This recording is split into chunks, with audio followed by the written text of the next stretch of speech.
Here you can see by the title, where is the title? We had a title up here, that we're really interested in focusing on rights-based climate action and how, in fact, we can use rights-based climate action to deal with a lot of the complexities of the climate crisis.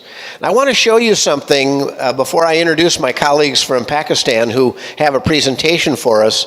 I want to share with you what we're doing today and then show you an idea that may help frame the next hour. First of all, I'm not going to talk very long, which I hope you're very grateful for. I'm going to give you a little bit of material in just a bit, but then we're going to turn it over to our partners who are coming into us remotely from Pakistan to talk about the work that they do, the Next Generation's Leadership program that operates there, led by Ambassador Ghazala Khan. But prior to that, I want to tell you that half of this session is devoted to you discussing with one another, one of three cases. We have three case studies for you. One of the case studies is set in northern Cameroon. Two of the case studies are set in Pakistan. And they're complex cases. We have copies for everyone to read. Take you about 5 minutes to read them. And we're going to have facilitated discussions of those cases, and you will choose which case you would like to discuss. So that's really the plan. But I want to show you something briefly. Let me give you this microphone for just a minute. I want to show you this. Oops, can I get this right? I can hold it. I'm going to hold this for you so the lights. Oh, no, I can do that.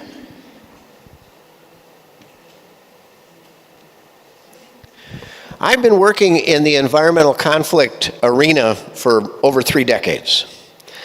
On the climate crisis, mining, forestry, water resources, just about everything one can imagine. And I've done that working with communities and government agencies and nonprofits. And why do we get this work done? We want to solve problems. We want to make the situation better. And I've used a metaphor for all of these years of something I call the progress triangle. And it's a framework that you might think about today as you listen to our friends from Pakistan, as you look at the cases that we're going to use in the case studies. Because if you think for a moment about the climate crisis, is there anything in our lifetime more complex? I can't think of anything. I can't think of any environmental situation or any policy situation any of us have ever faced that's more complex. Will we ever solve the climate crisis so that it goes away and we all have a party? No, it's not going to happen. What we can do is make continual progress. But the progress occurs in 3 areas. Obviously, much of the negotiations here, the progress is about substance. Loss and damage is about substance. Finance is about substance. Article 6 is about substance. We can say almost any of the issues are about substance. But we also know that this progress that we make on the substantive issues of climate change rely on good process. Good modalities, if you will, process modalities. That's kind of what I'm into. So how do we engage one another? How do we learn from one another? How do we share ideas? How do we create solutions and then monitor and evaluate those solutions? What is a good national adaptation plan or a good NDC? It should come out of good process. Does that process engage all of the relevant voices? Are the processes very participatory or are they more centralized? So process makes a difference. And over here, the R is for relationship. Are we making progress on relationships?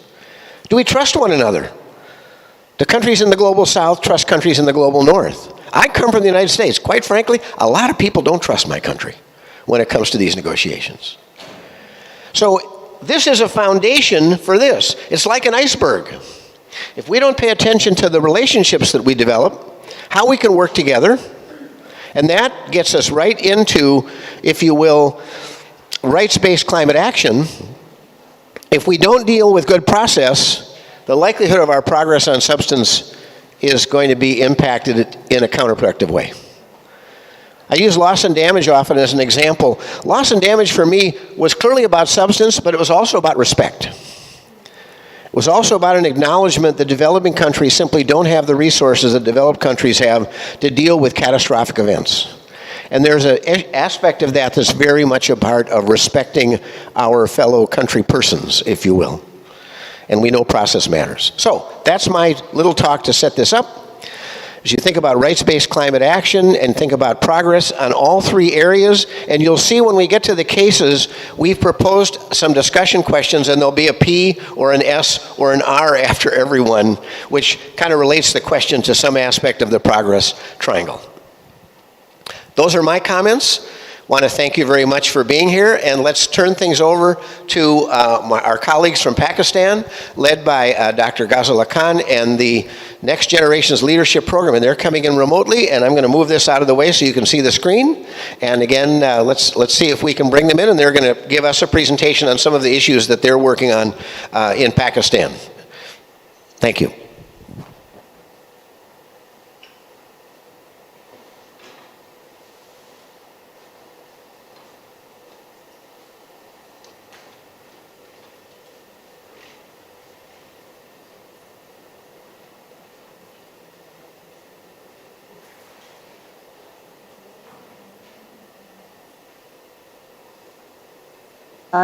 My camera is open and also my mic. Thank you. Can you see me?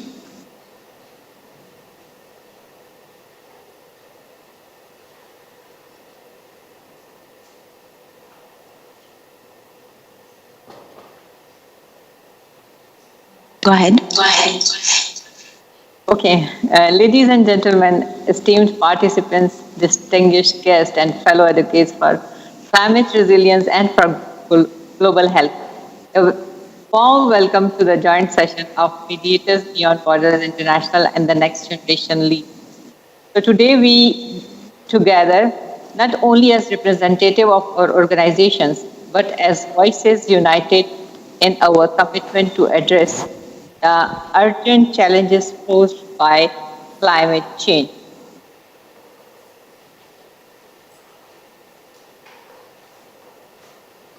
I'm Dr. Ghazala Khan. I'm gender equity and sustainable leadership expert, founder and director of the Next Generation Lead. And I'm also leading the KPK chapter of Volunteer for Cause and volunteering my services to the Federation of International Gender and Human Rights, New York. So let me talk on the background of the case study, the climate crisis in Pakistan. The effect of climate change revertible globally, but today we shed light on the plight faced by one of the most vulnerable nations, Pakistan. You know, despite contributing less than 1% to the world's carbon footprint, Pakistan stands as the eighth most vulnerable country to climate crisis. And according to Global Climate Risk Index, the devastating floods of 2010 and catastrophic environmental catastrophe in 2022 serve as stark reminders of the severity of the climate-related challenges. So in 2010, over 33 million people were affected, causing a staggering loss of lives, livelihood, and critical infrastructure.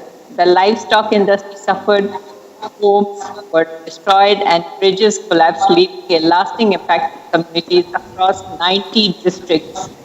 The aftermath not only revealed the physical toll, but also indicate link between the climate change and mental health issues, anxiety, depression, and the alarming rise in suicides, particularly among young women, is the deep scars left by such environmental calamities. So beyond natural disasters, into the less extreme but equally devastating connection between war, physical health, and climate change. Soil erosion worsened by forestation to the demand of growing population and further compound the environmental challenges. So the aftermath of war and conflict introduces toxins disrupting agriculture, impacting not security but also the mental well-being of the affected population. And the psycho impacts are profound with unemployment, triggering curfews and mass mitigation. Along with this, around the world, the disparate healthcare resources and facilities persist with a significant shortage of healthcare workers amplifying these challenges. And a pressing issue which I would like to bring today is that demands our immediate attention is a staggering number of girls missing school every month, more than 5 million to be precise. The reason is the unavailability of hygiene health kits in schools, particularly those addressing menstrual health. So this is not only highlight the lack of facilities, but also underscores the broader neglect of reproductive hygienic health. And the co-influence of these issues, the lack of healthcare facilities, shortage of health workers. So as we navigate this landscape, the need for increased investment in healthcare infrastructure become apparent, and we must prioritize trainings and recruiting. So our session is not only about recognizing the challenges, it is rallying cry for action through advocacy, collaboration, and policy change. And we can address these critical gaps and strive for more inclusive and equitable healthcare system. So in this regard, my company, I collaborated with Ms. Noreen Farhan. She is the co-founder of Zavia Healthcare. And Mr. Stocker is also a public health and climate change expert. So we all of three collaborated, and we are providing training and consultations, which now I will ask Ms. Noreen that she will introduce a brief of our trainings, what we are doing, and how we are contributing on our behalf. Thank you so much.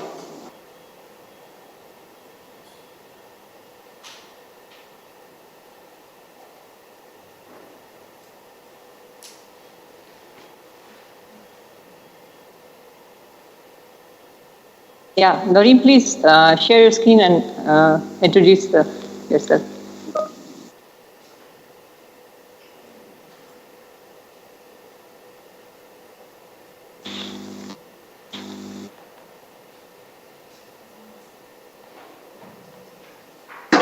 Can you all hear me?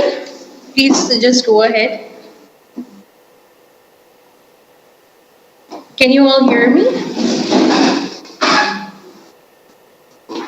Hello? Yeah, we can hear you. Okay, thank you. So, hi, this is Noreen Farhan from Pakistan, and I'm the public health specialist. So I'm working across Pakistan with the different provinces in healthcare and working with the vulnerable populations. And my domains is adolescents well-being, elderly, child well-being, working as a social activist towards the harassment, gender-based violence, disaster management instructor, and simultaneously we are collaborating with the public-private partnership model. We are working with the UN agencies. We are working with the government alliances, and we are also focusing with the CSR activities as well. So thank you so much for the opportunity, and without wasting any time, so let's begin with the very quick walk-in presentation. All right. Okay, I think the screen is not going. Achha, Dr. Khan, can you put the next, please? Okay, so this is our team and trio, and Dr. Khan has already introduced. Next, please. Okay, so basically, if we look into it, we are focusing on the flood side, and this was the very massive flood, which is like a 1/3 country has been damaged. And if you look into it, so beyond the 2010, and this time was a disaster and was very destructive, who made the like population with the displacements, infrastructural damages, infections, disorders, and unemployment. And simultaneously, it is also hit with the crop productions. And one of the dark side is always the maternal and child health care, which has never been addressed. Because if we look into it, that this is the least priority always by the government stakeholders, the other agencies, and simultaneously the people do not have this. This is think that this is something very normal, that every female has to go with this. So this was a very devastating that 650,000 women was affected, and 73,000 were expected in the September delivery of 2022. So next, please.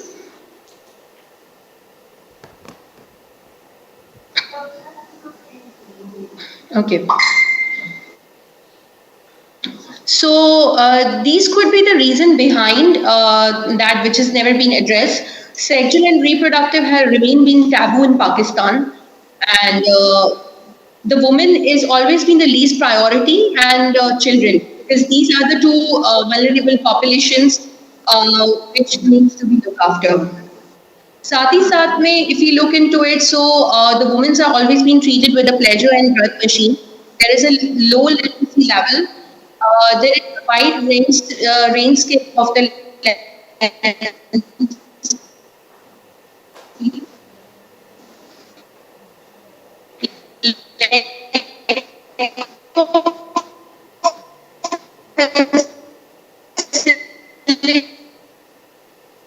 issues.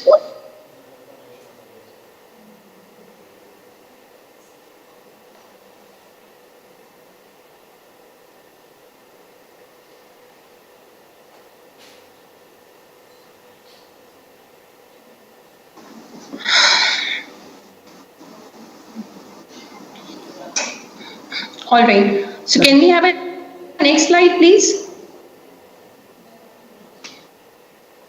Okay. So this is the three relay model. Basically, if we look into it, so there is the social, economical, cultural factor is the main factor among females who cannot be the decision making. There is the accessibility and the facilities issues. There is the lack of quality care. Now, what are the delays actually? If you look at where the female are not empowered to make a decision. Moreover, there are the delay in the reaching because due to the landscape.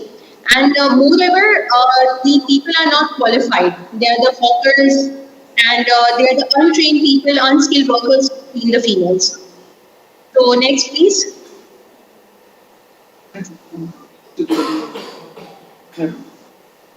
All right, so dark numbers, if you look into it in the flood, so 1,500 healthcare facilities were finished in Pakistan, which is a very hardcore things.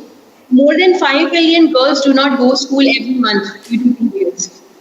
If we look into it, so 315 women every year lost their life, and 41 children out of 1,000 do not celebrate their first birthday. 67 children below the 5 years do not celebrate their 5 years birthday. And 41 million people is a lack of with the unsafe of the toiletries and the sanitaries. So 90% the women are being harassed at the any age of life. And Pakistan is the 5th populated country in the world. And the sources are UNICEF, UNDP and WHO. Next, please.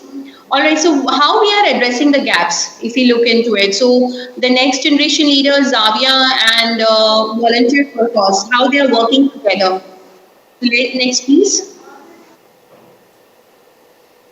Okay, so these are the few things which is the trainings and the workshops, and we are addressing in capacity building. So we are working on the climate change and the reproductive health actively. We are working on the women health. We are working with disaster management. We are working with the mental well-being, which we are taking the guidelines of WHO and the UNICEF. We are working with the and simultaneously gender-based violence. We are working on the defense of females. So these are the few things, and we are empowering the allied health workers, the non-skilled and skilled workers, and we are training to the women on the ground at the grassroots level. Next, please. Next, please. Okay, so these are the Dr. Khan who is working with the advocacy. You can see this is like me and Shaukat Saab in this picture. We are working with the children, and these are the leftover children, and we are empowering the children. Family planning among the healthcare workers and women and the males as well. This was a Balochistan trip we have empowered. This is a mental well-being psychological first aid. We trained 500 people with this. This is the harassment, and we are also working with the public-private partnerships such as the government police, women's, if you can see in this picture. All right. So this is the first aid disaster management. We are heading with the corporate schools, universities, and simultaneously with the other as well. Yes, please. Okay. These are the flood activities. We have reached almost more than 500 families with the medicines and the sanitary hygienes. This is the heat stroke camps we have done with this, with the government people. Next, please. Okay, mental well-being and the collaboration with the V4C and the Next Generation and Zavia has collaborated with the women's health and the well-being with the communities. Next, please. Okay, so I have long understood that the climate change is not only the environmental issue, it is the humanitarian. So with the economic, health and justice issues. I have my colleague Shaukat Saab is here, so he's about to reflect this Balochistan.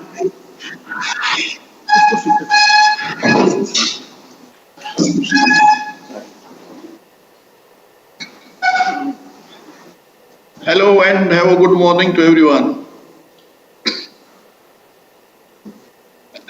Am I audible? Can I start? Who's the reader? Okay, next please. Let me introduce myself. This is Shaukat Ali Baloch. I am a health specialist working with the Ministry of Health in Balochistan, Pakistan. And I have been worked like more than 15 years in the field of public health. So currently I am working as a V4C country lead as a volunteer network movement where we are working on collaboration with different stakeholders like the Zawiya Health Consultant and Next Generation Leadership. We are working closely at the grassroots level. So I'm going to present the very grey and very dark picture of Balochistan. Balochistan is the one is the largest province of the Pakistan country. Their area-wise, 1/3 of the area is situated in Balochistan. So the Balochistan, facing a different type of climate issues and different type of climate crisis. Like in this story, I'm going to address the recent flood which has been in Balochistan. So in this presentation,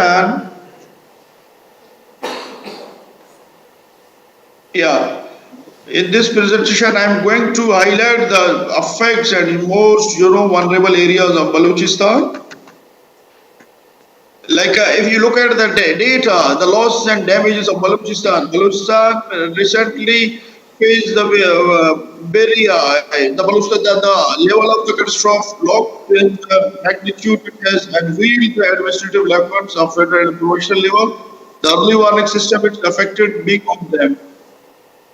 In Balochistan, the flood wall, the bridges damaged all homes, houses, buildings, and highways. And in 2022 flood, like major areas, southern and northern Balochistan has been cut off from the rest of the country and provinces. Next, please.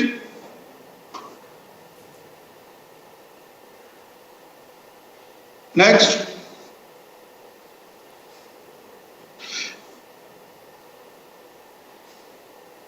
Okay. Before this slide. Okay, loss and damages. Like if you look at the data, 36,048 homes has been damaged towards Pakistan. Pakistan have a very big share in this. If you can see the 800 schools has been damaged in Balochistan and 1,200 hospitals has been damaged in 3 provinces of Pakistan. The majority were from Balochistan and Sindh. As estimate the death casualty, you can see 521 people have been died in recent, like a lost flood in Pakistan, and majority were from Balochistan. The people has been, lost their crops, agriculture, for which was ready to harvest because the flood they came into in the June. So that time the harvesting season was there. So people have been lost their source of income as well as which affect directly on their mental health. Next, please.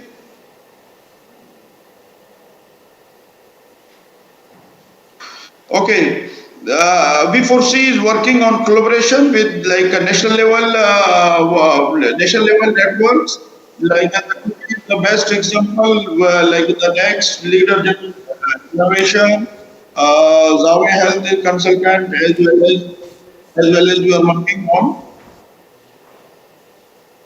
working with the communities at grassroots level. So in the collaboration, the V4C is collaborating with the level organizations, and we have been identified more than 200 volunteers at national level. These volunteers are working at the district level, provincial level, and grassroots level. Yeah. So in the networking and partnership, we have been, mobilized. Like we have been worked with Zavia and the next generation leaders generation, and we have been trained more than 15,000 people across the country about the disaster management as well as on first aid CPR. Linkages development, we are also making a linkages, at national level and provincial level as well as the grassroots level with the different organizations, and we are working with closely with people at grassroots level. We are also working to mobilize campaigns regarding the losses and damages of the climate, and particularly in province of Balochistan as well as the national level, particularly in Karachi with Zavia International Consultant Form. We are addressing, we are sensitizing the people, and we are making doing a counseling about their losses and damages. The people who have lost their homes, who have lost their agriculture, who have lost their we have been mobilized to give them awareness and make their mental health on check. Next, please. More than 100,000 persons Next, please. Yes, and we have been, more than 10,000 people. We have been aware, and we have been given them, the necessity awareness information regarding the menstrual hygiene as well as the mental health in the two provinces. Next, please. So I have a very short one video clip. This is a post-disaster effect of the community in the region, in the province as well as in Balochistan. So could you please on it?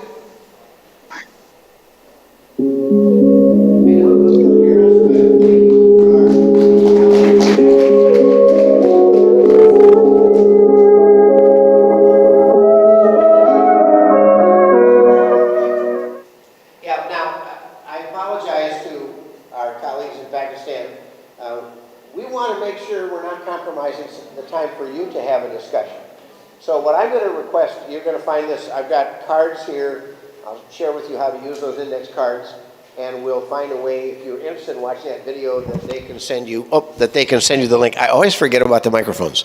So I'm going to ask Jesse to hold this microphone so I can see what's in here. There we go. You're an excellent microphone holder. So here are the three cases. I'm going to give you a quick summary of each one. Two of them really one in particular reflects a lot of the comments that we just heard about the flooding in Pakistan. So here they are. I'm not going to read the whole description, just tell you briefly about it. Case study yellow is called Climate Disasters Trigger a Mental Health Crisis in Pakistan's Mountain Communities. These are all based on real events, and this has to do with the impact of flooding in northern Pakistan and health issues and a variety of things. That's one case. We call that yellow. That's case yellow. Case green is titled An Extreme Climate Event and Systematic Vulnerabilities in the Face of Conflict, Insights from the Taliban Insurgency in Swat, Pakistan. So now we're dealing with the impact of the climate crisis and how it's developed some localized violence. Ah, there we go. See, to the rescue. I love technology, but I'm old. So I'm a low-tech person in a high-tech world, even though I like all the technology. Oh, there's a pocket somewhere. We'll figure that out. So, thank you very much. So that's case study green. So so one deals with Pakistan dealing with terrorism, insurgents and violence, the effect of, again, related to climate change. Case study orange is climate change impacts in northern Cameroon and southwestern Chad, violence, migration, and health. And in that case, again, based on actual events, has to do with people being displaced and ultimately moving from northern Cameroon into Chad. And we know that the impacts of migration can stress communities and infrastructure. So, if you're interested in yellow, well, let's see, where did I start here? If you're interested in case study yellow, I'm going to give this to Yasmin. And these are members of Mediators Beyond Borders and the International Environmental Communication Association. I'm not going to explain those two organizations to you except to say we're happy to talk about them with you at the end. We also have a booth number 5. You can always swing by and fill you in on those. Now, in terms of case study green, an extreme climate event, systematic vulnerabilities in the face of conflict, I think we're going to give that to Jesse. And case study orange, climate change impacts in northern Cameroon. Who else is here I'm looking, oh, Maria's, we can do it. You want to go ahead and do that? We'll have Diana go ahead and do this. And these are all, again, members of my good friends and colleagues, members of the two organizations I work with. Now, let's do this. If you're interested in, which one is yellow now? Okay, yellow is northern Pakistan flooding. We're going to gather up in this corner of the room. And if you're interested in green, which is the SWAT region of Pakistan, we're going to gather at one of the tables in the back, pull some chairs back. And then if you're interested in the Cameroon case, which is orange, we're going to gather kind of over on this side of the room. So pull some chairs around. You'll each get a copy. We're not going to have a lot of time to discuss it, but give it a quick read. Try to get into the discussion questions as best you can. And I should mention that when we merged these, we were interested in modalities of empowerment, of engagement, of awareness, and modalities that we can use to address these significant issues. Have a free-flow discussion, and then I'm going to come around with these cards that are color-coded to your group.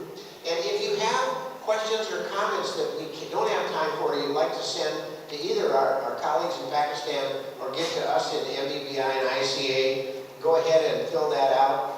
They're just cards for you to record your ideas and make sure you get them to us, and we'll get them to the appropriate people. Because if you're like me, I always have more questions than we have time to discuss. So let's go from there.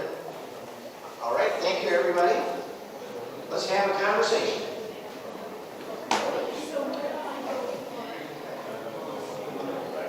So this is northern Pakistan up here.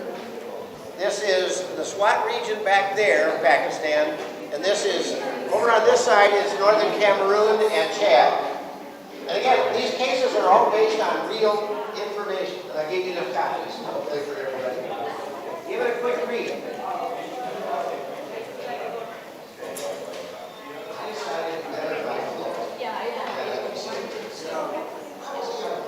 Are you yellow?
Not yet. There you go. There? Okay. Yeah. All right. All right. Yep. If I may, we're going to bring these conversations regrettably to a close in a couple of minutes. And I'm going to come around and ask each group to basically tell us what capacity building needs stood out for you, if you had a chance to discuss that. And was there any part of the progress triangle you think we really better pay attention to if we're going to make any kind of progress on these complex situations? So a couple of minutes, we'll have that quick go around, wrap it up, and we want to obviously respect the group that's coming in after us, and they need time to get ready as well. So continue for a couple of minutes, and then we'll wrap up. Thank you.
Time to wrap up.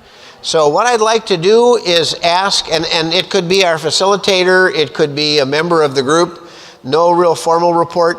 Remember, if you have any things you want to put on a card to get to me, I can send to our colleagues in Pakistan, or certainly we can try to answer them with the organizations I'm part of. But let's start here with our group, and you focused on, you were northern Pakistan, I think, right. And so were there any capacity building issues that stood out, or any issues related to where we need to do work? Is it a substantive problem, a procedural problem, a relationship problem? And anything you want to highlight and share? Yeah, there should be a microphone up somewhere up there. And we'll do this in each group briefly and then wrap it up. Briefly, I think for us, it was really, from our conversation, relationship problems, right? Yeah, because we talked about the need to really localize. We talked about access to information a lot, and I'm from the library field, so I was really excited about that. But we talked about the need to localize information, but also ensure that the information was accessible and understandable and at the level of everyone. So for people with disabilities, women, youth, it was all very important that the information on, building resilience, on advanced warning systems, on resources was available. We spoke a lot about the specific risks facing people with disabilities and women, risks of compounded risks on top. So I think the big takeaway was the need for building these community level resources where information could be accessed and exchanged and people could tell stories and to share their experiences in an effort to build resilience going forward. Okay, great. Thank you very much. And I'll say, as a person who's worked in this area for a long time, to me it's a great example of combining process with relationship factors and building a good foundation to make progress on substance. Let's go to our second Pakistan group, and who wants to just give us again highlights in terms of capacity building or aspects of the progress triangle or anything else that you want to highlight. Yes, hello. My name is Ferdinand. We had a constructive talk here on our case in northern Pakistan where the Taliban came in, and we said that the basic challenge there was one of trust and of local governance, because we felt that the reason for the Taliban ruling there is because they provide some level of trustful services. So there's a real need on the side of the government to build this trust. It's a long process. We had a bit of discussion around immediate needs that are linked to the climate-induced disasters versus these more long-term trust-building complex issues. So this is why we said there needs to be both immediate economic support, right, that we mentioned here, together with this space to share, to really give the people locally the feeling that they can share what they think, and then on that develop their needs in a very participatory way. So we focused a lot on the R part, right, on the relationship part, yes, of the triangle. So this was our kind of analysis. Thank you. Well, and again, it's interesting. Trust is a relationship issue. Governance is a process issue. And again, the idea that if we don't pay attention to those aspects that are on the bottom of the triangle, we won't make progress on the top. Who would like to share what highlights of the discussion of the case in Northern Cameroon and Chad?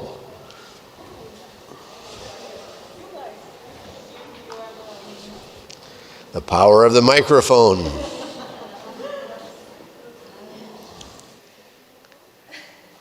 Is that a yes or not really? So.